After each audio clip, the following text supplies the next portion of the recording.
రాష్ట్రంలో పెట్రోల్ బంకులన్నీ ఖాళీ అయిపోతున్నాయి. అనేక ప్రాంతాల్లో పెట్రోల్ బంకుల దగ్గర నో స్టాక్ బోర్డులు ఏర్పడుతున్నాయి.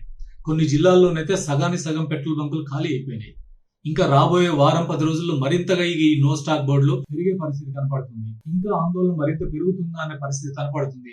ప్రత్యేకంగా ఫిబ్రవరి 28 యుద్ధం మొదలైనప్పుడు ఎట్లాగైతే పెట్రోల్ దొరకదని చెప్పి పెద్ద ఎత్తున పెట్రోల్ బంకుల దగ్గరికి జనం పరుగులు తీసినట్టుగా, వాహనాలన్నీ క్యూలో నిలబడ్డట్టుగా ఇంకా భవిష్యత్తులో అట్లాంటి పరిస్థితి వస్తుందనే ఆందోళన ఈ రోజు కనపడుతుంది. దీనికి కారణం పెట్రోల్ బంకు డీలర్లు చెప్పేది ఏంటి? మేము డిపాజిట్ చెల్లించినప్పటికీ కూడా మాకు సరఫరా చేయట్లేదు కంపెనీలు. అది హెచ్పిసిఎల్, ఐఓసిఎల్, బీపీసీఎల్ ఏ కంపెనీ కూడా మాకు సరఫరా చేయట్లేదు. ఎందుకు సరఫరా చేయట్లేదు? దేశంలో సరిపడా పెట్రోల్, డీజిల్ నిల్వలు ఉన్నాయి కదా. కేంద్ర ప్రభుత్వం ప్రకటిస్తుంది దేశంలో పుష్కలంగా ఈ రోజు మనకు దిగుమతులు అవుతున్నాయి, మనకి ఇప్పటికిప్పుడేమి ఇబ్బంది లేదు అని స్పష్టంగా చెప్తుంది. నిజంగా కూడా నిల్వలు ఉన్నాయి, కానీ ఇక్కడ సరఫరా జరగట్లేదు. మరి ఏమిటి దీని కారణం? అంటే అంగట్లో అన్ని ఉన్నాయి, కానీ అల్లు నోట్లు శని ఉన్నట్టుగా ఈ రోజు మనకు సరఫరా మాత్రం జరగట్లేదు. కారణం ఈ రోజు పెట్రోల్, డీజిల్ దిగుమతులు ఎక్కువ రేట్లు పెట్టుకొని తెస్తున్నాం కాబట్టి మేము రేట్ పెంచాలి, రేట్ పెంచిన తర్వాత మీకు సరఫరా చేస్తామని చెప్పి ఈ రోజు పెట్రోలియం కంపెనీలన్నీ ఆలోచిస్తున్నాయి. ప్రభుత్వం వాళ్ళకి ఆ డైరెక్షన్ ఇచ్చింది, మీరు ధర పెంచాలి. కానీ అక్కడ 5 రాష్ట్రాల్లో ఎన్నికలు జరుగుతున్నాయి. 5 రాష్ట్రాల్లో ఎన్నికలు అయ్యేంత వరకు ధర పెంచొద్దు. మరి అదే సందర్భంలో సరఫరా చేయొద్దు. సరఫరా జరిగిపోతే మనకు రావాల్సిన లాభం రాకుండా పోతుంది, లేదా రావాల్సిన ఆదాయం రాకుండా పోతుంది. కాబట్టి ఎన్నికలు దృష్టిలో పెట్టుకొని ఇక్కడ రేట్లు పెంచడం ఆపారు. ఎప్పుడైతే రేపు ఏప్రిల్ 29వ తేదీ చివరి ఎన్నిక అయిపోతుందో బెంగాల్లో, మరునాడే రేటు భారీగా పెంచబోతున్నారు, ధరలు పెంచబోతున్నారు. కాబట్టి ధరలు పెంచిన తర్వాత సరఫరా చేద్దాం, ఈ లోపల సరఫరా చేయొద్దని చెప్పి ఆపెట్టుకున్నారు. ఇంతకంటే దారుణం ఏమైనా ఉంటుందా? ఇవి హెచ్పిసిఎల్ అయినా, ఐఓసిఎల్ అయినా, బీపీసీఎల్ అయినా ఇది ప్రభుత్వ సంస్థలు. ప్రజలకి సరిపడా పెట్రోల్, డీజిల్ అందుబాటులో తీసుకురావాలి, సరఫరా చేయాలి. ఇప్పుడు మనం రష్యా నుంచి తక్కువ ధరకే క్రూడ్ ఆయిల్ తెచ్చుకుంటున్నాం. గతంలో భారీగా తక్కువ ధరకు మనం తెచ్చుకున్నాం.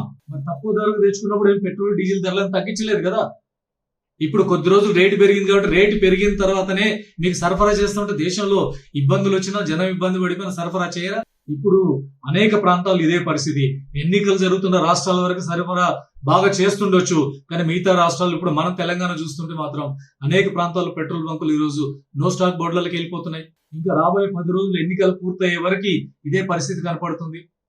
గతంలోనేమో పెట్రోల్ బంకులు, పెట్రోల్ కంపెనీలు అడ్వాన్స్ గానే పెట్రోల్ సరఫరా చేసేవాళ్ళు డీలర్లకి, మీరు తర్వాత చెల్లించండి, ముందుగా మీకు పెట్రోల్ సరఫరా చేస్తున్న వాళ్ళు. యుద్ధం మొదలైన తర్వాత లేదు మీరు డిపాజిట్ కడితేనే మీకు సరఫరా చేస్తామన్నారు. ఇప్పుడు డిపాజిట్లు కట్టినా సరఫరా చేయట్లేదు. ఏమంటే రేటు పెరిగిన తర్వాత సరఫరా చేద్దాం, అప్పటి వరకు ఆపుదాం, లేదు అప్పుడు ఇప్పుడు ఇంత పంపిద్దాం, సఫిషియెంట్ గా పంపించే పరిస్థితి లేదు. ఇంతకంటే పరిస్థితి కాదు. ఇదొక ప్రజాపాలనైనా, ఇదొక ప్రజాప్రభుత్వమైనా? ప్రజలు ఇప్పటికే యుద్ధం కారణంగా అనేక ఇబ్బందులు ఎదుర్కొంటున్నారు. గ్యాస్ రేట్లు పెరిగినాయి, అనేక ధరలు పెరిగిపోయినాయి, ప్రజల్లో ఆందోళన పెరుగుతుంది, అనేక హోటల్ ఇండస్ట్రీ మూతపడింది, అనేక రకాల చిన్న చిన్న అసంఘటిత వ్యాపారాలు దెబ్బతిన్నాయి, ట్రాన్స్పోర్టేషన్ దెబ్బతిన్నది. ఇప్పుడు మీరు పెట్రోల్, డీజిల్ ఉండి కూడా సరఫరా చేయకపోతే గ్రామీణ ప్రాంతాల్లో అనేక ఆర్థిక కార్యకలాపాలు దెబ్బతినవా? ఎటువంటి పరిస్థితి ఏర్పడుతుంది? ప్రభుత్వం ఎంతసేపు లాభార్జన, ఎంతసేపు ప్రజల్ని దోపిడీ చేసుకుందాం, ప్రజల నుంచి రాబట్టుకుందాం, ధరలు పెంచుకుందాం, పెంచిన తర్వాత సరఫరా చేద్దాం. ఇంతకంటే ఒక వ్యాపారం చేసేవాడు కూడా ఆలోచించాడు. ఎన్నికల కోసం, ఎన్నికల ప్రయోజనాల కోసం, ఎన్నికల దృష్టిలో పెట్టుకుని ఓట్లు రావాలి కాబట్టి ప్రస్తుతం పెంచం, ఇటు పెంచరు, సరఫరా చేయరు. ఈ రకమైన పరిస్థితి ఈ రోజు మనం చూస్తున్నాం. ఈ ప్రభుత్వం ఇంత దారుణంగా ఈ రోజు ప్రజల పట్ల వ్యవహరిస్తుంది. అందుకనే ఈ రోజు పెట్రోల్, డీజిల్ నో స్టాక్ బోర్డులు ఉండడానికి వీల్లేదు. ఖచ్చితంగా సరఫరా జరగాల్సిందే. ఈ ప్రభుత్వ దుర్మార్గాన్ని అందరం తీవ్రంగా ఎండగట్టాల్సిందే, గట్టిగా సమాధానం చెప్పాల్సిందే. ఎక్కడెక్కడ నో స్టాక్ బోర్డులు పెట్టినారో అక్కడ ఖచ్చితంగా దీని ఆందోళన జరగాలి. ఎందుకు నో స్టాక్ బోర్డులు పెట్టిరో? డీలర్లు డిపాజిట్ చెల్లించలేదా? చెల్లించకపోతే ఆ మాట చెప్పండి. కానీ అనేక మంది 100% డీలర్లు అందరూ డిపాజిట్ చెల్లించి ఎదురు చూస్తున్నారు. వాళ్ళు వాట్సాప్ గ్రూపులో పెట్టుకుంటున్నారు, సార్ మేము మేము డిపాజిట్ చెల్లించి ఇంతకాలం అయింది, మా డబ్బులు ఇంత డిపాజిట్ చేసి ఉన్నాం, మాకు రావట్లేదు, పంపండి అని అడుగుతున్నారు, ప్రాధాయపడుతున్నారు. అయినా పంపలు జరగట్లేదు. ఇంత దారుణం ఈ రోజు కేంద్రంలో అధికారం ఉన్న పార్టీ చేస్తున్న దుర్మార్గం ఇది. ఈ దుర్మార్గాన్ని ఎలుగెత్తి చాటాల్సినటువంటి అవసరం ఉంది.